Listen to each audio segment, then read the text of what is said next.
We have to actually look at that the man who's been inaugurated president, Lula, and ask the question, why was Lula even allowed to run? Now, the reason I ask that question is because Lula was at one point imprisoned in Brazil. He was convicted of crimes. He essentially sold out his country, and he was thrown in prison for it.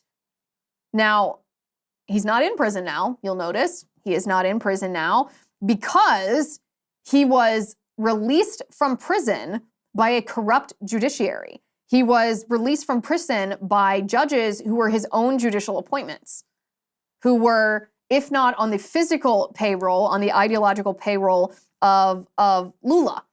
Lula, as I mentioned, is a communist who wants communism and Marxism for Brazil, and he appointed his buddies, his cronies, to the judiciary. They let him out.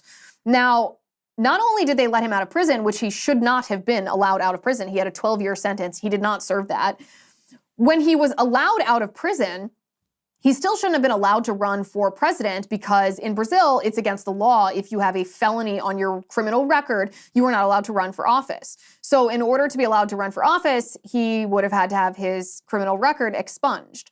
Well, his judicial appointees expunged his record.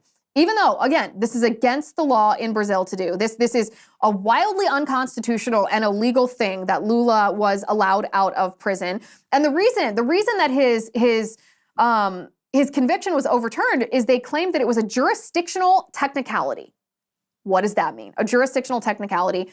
They claimed nothing about the crime that he committed because it was so obvious that he was guilty of this crime. You know, he faced 12 charges. He was found guilty on all of those charges. He was sentenced to 12 years. 19 judges unanimously found him guilty. So when they let him out, when this judge let him out and expunged his record, they didn't pretend that he didn't commit the crime because it was obvious that he did. They didn't pretend that it was an unfair verdict because it was a just verdict. No, they said, well, he was tried in the wrong court. Hi guys, it's Liz Wheeler. Don't forget to watch my show, The Liz Wheeler Show, every night at 7 p.m. on the First TV. You can download the free First TV app, or you can visit thefirsttv.com/Liz and start watching today.